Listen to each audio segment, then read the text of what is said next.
Bonjour à tous, j'espère que vous allez bien, je suis heureux de vous retrouver pour cette nouvelle vidéo et à cette occasion j'ai eu envie de vous présenter mon projet déco, un projet à base de posters de chez Displate et un éclairage LED RGB fait maison. Alors on se retrouve tout de suite pour découvrir ça ensemble.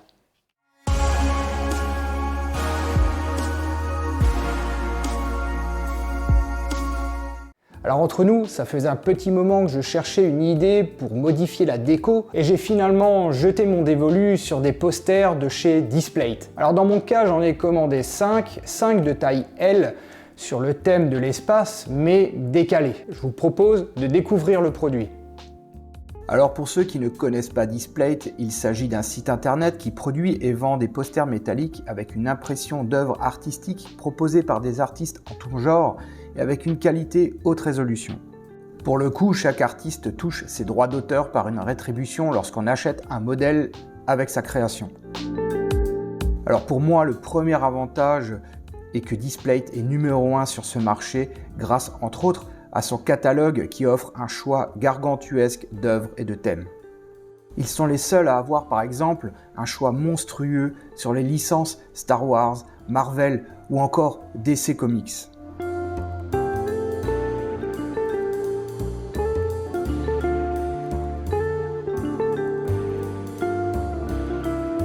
Le deuxième avantage est que Displate propose un produit de très bonne qualité. Les finitions sont top, l'impression est magnifique et le gros point fort est leur système d'accroche au mur grâce à des aimants. En plus, pratiquement tous les posters sont disponibles en 3 tailles et avec des options de finition plus ou moins diverses. Il y en a vraiment pour tous les goûts.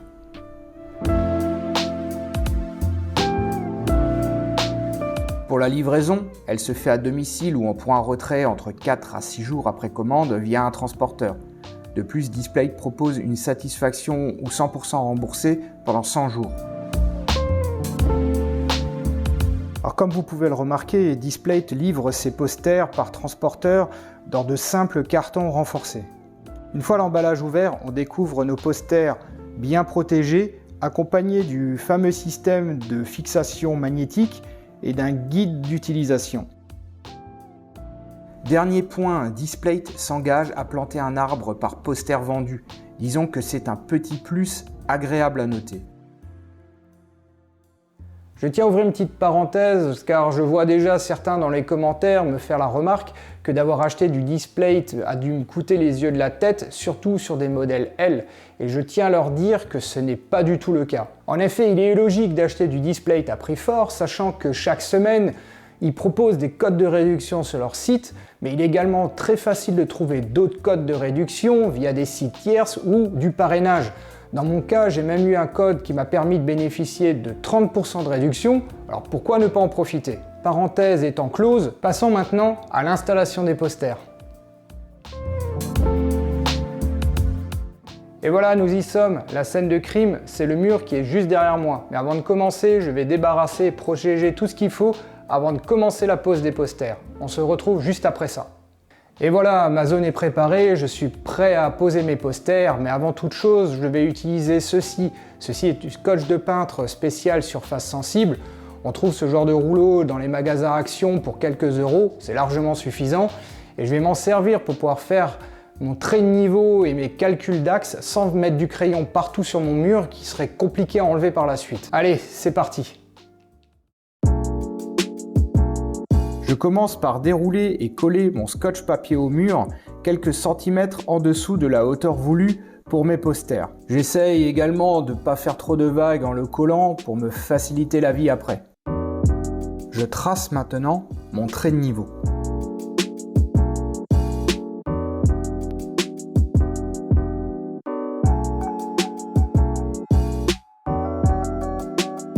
Pour rappel, j'ai 5 posters à poser. Je vais donc commencer par mesurer et tracer mon axe central. Une fois réalisé, il ne me reste plus qu'à mesurer mes axes secondaires de part et d'autre de cet axe central.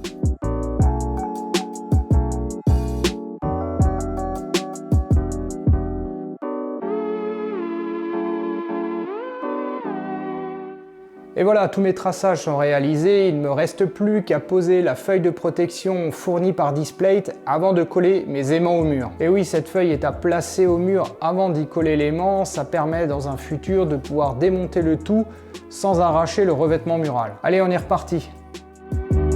Je commence donc par poser ma feuille de protection pour la partie basse. Maintenant, il ne me reste plus qu'à mesurer et coller la feuille de protection pour la partie haute.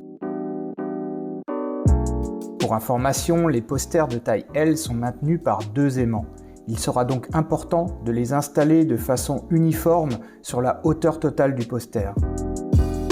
En ayant reproduit l'opération pour les 5 posters, en m'aidant des axes tracés précédemment, je peux maintenant coller les aimants. Cette opération est simple, il suffit d'enlever la protection de l'autocollant de l'aimant et de le coller sur le cadre guide présent sur la feuille de protection. Il faudra veiller à bien appuyer pour bien appliquer l'aimant au mur.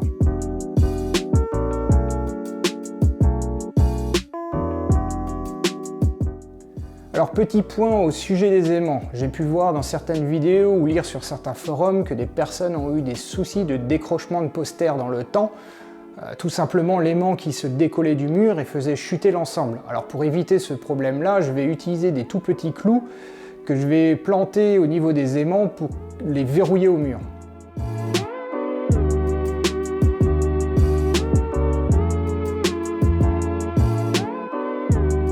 Je m'attaque maintenant à la pose des posters.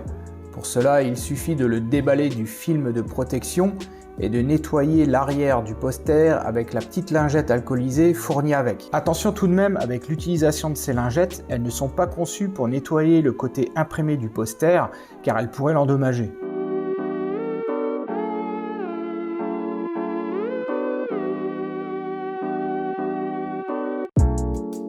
Je fixe grossièrement les posters au mur et répète l'opération pour chacun d'eux. Je m'occuperai des mesures et de la mise à niveau après.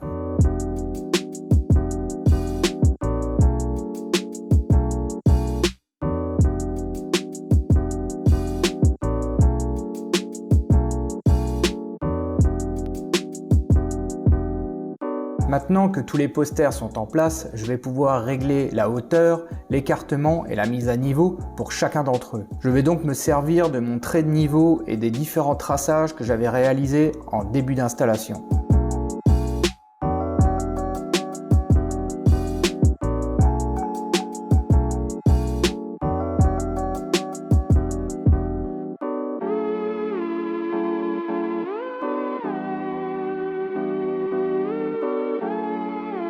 Chose faite, je peux retirer maintenant mon scotch papier.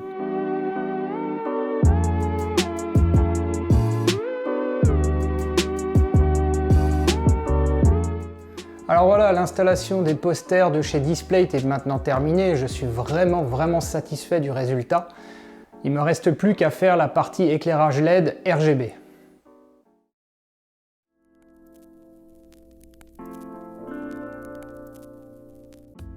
Ok, on se retrouve pour cette deuxième partie qui va concerner l'éclairage LED de type custom. Et dans un premier temps, je vais vous détailler le matériel que je vais utiliser.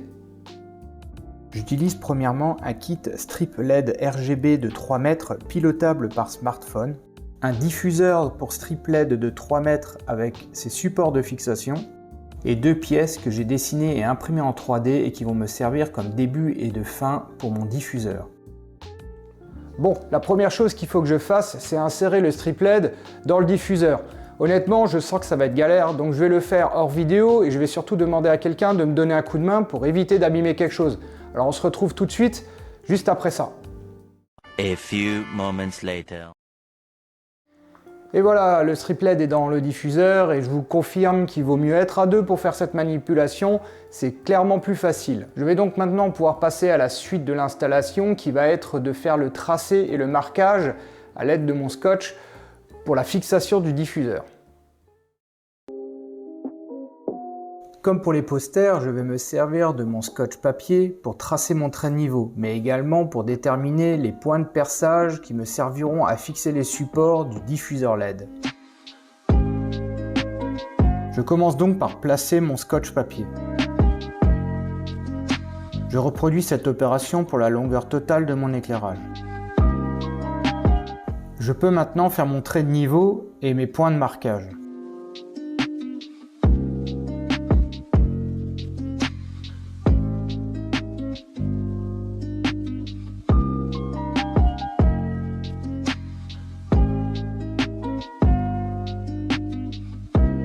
Je perce maintenant chaque trou à l'aide d'une perceuse sans fil. Le mur étant en plaque-au-plâtre, c'est plutôt facile. Je vous conseille d'utiliser un aspirateur pendant les percements, car la poussière de plâtre étant très volatile, ça évitera d'en avoir partout.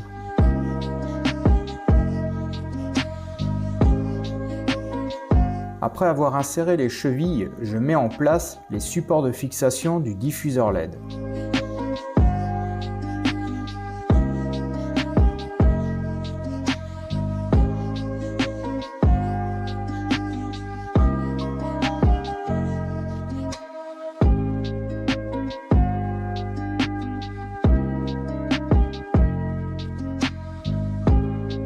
Je peux maintenant installer le diffuseur dans les supports, tout en lui donnant la forme que je souhaitais.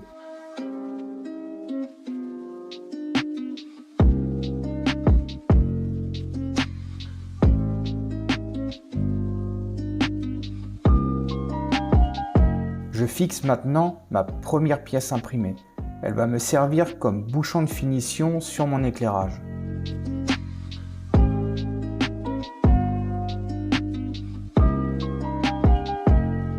Je finis également l'installation du diffuseur sur la partie basse et il ne me reste plus qu'à installer le système d'alimentation.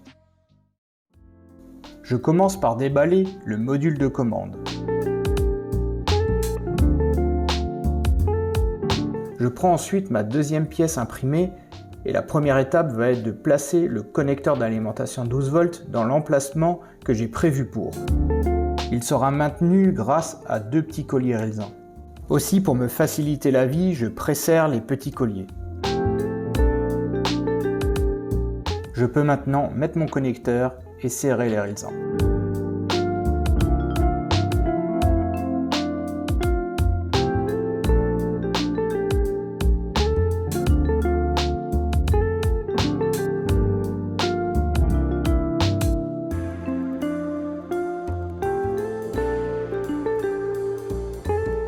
La seconde étape va être d'intégrer le diffuseur dans le boîtier et de raccorder le strip LED sur le boîtier de commande.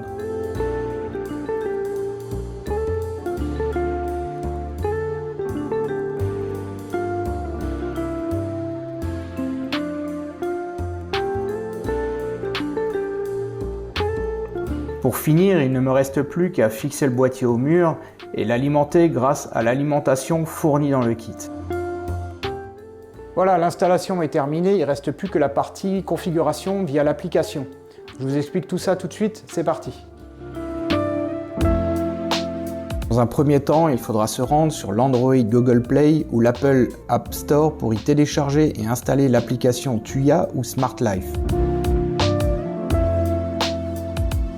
Aussi, et sans rentrer dans les détails, Tuya est une plateforme IoT globale présente dans le cloud et qui permet à différentes marques ou fabricants de s'intégrer rapidement à un énorme écosystème d'objets connectés. De base, ces deux applications sont totalement identiques, à la différence que Smart Life est la version blanche, c'est-à-dire qu'elle est dépourvue de logo de marque. Elles permettent toutes les deux de centraliser et piloter des objets connectés de l'écosystème, qu'ils soient en Wi-Fi, Bluetooth ou encore en Zigbee. Dans mon cas, il s'agit donc de mon strip LED RGB pilotable directement au Wi-Fi. Concrètement, il suffit d'ouvrir l'application et de se rendre dans l'onglet « Ajouter un appareil ». Si celui-ci est correctement alimenté, dans la zone de couverture Wi-Fi et placé en mode appairage, l'application devrait rapidement le trouver et proposer de l'appairer. Une fois autorisé, cette manipulation prend moins d'1 minute. Et voilà, mon strip LED RGB est ajouté et opérationnel.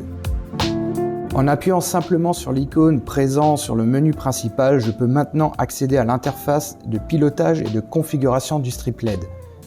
Celle-ci me propose un large choix de réglages. Par exemple, on a la possibilité d'avoir une couleur sur l'ensemble ou par segment du strip LED. Il y a aussi de nombreuses scènes préenregistrées avec des effets de couleurs et de mouvements vraiment sympas.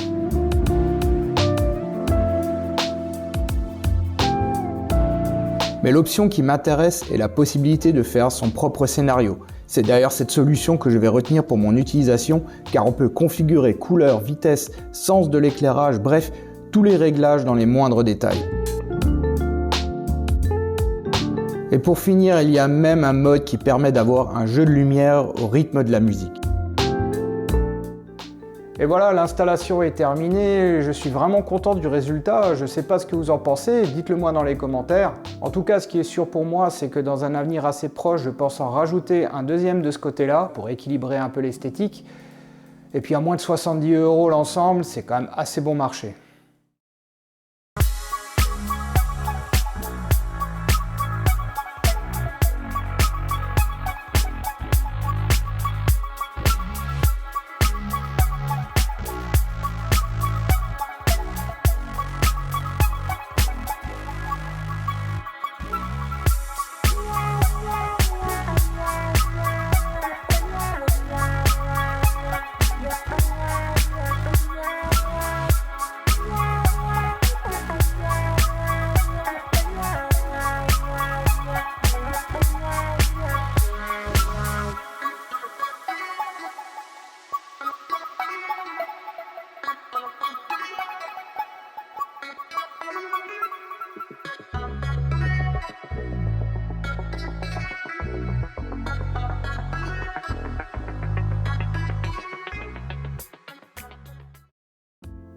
Et voilà, cette vidéo est maintenant terminée, j'espère qu'elle vous aura donné des idées.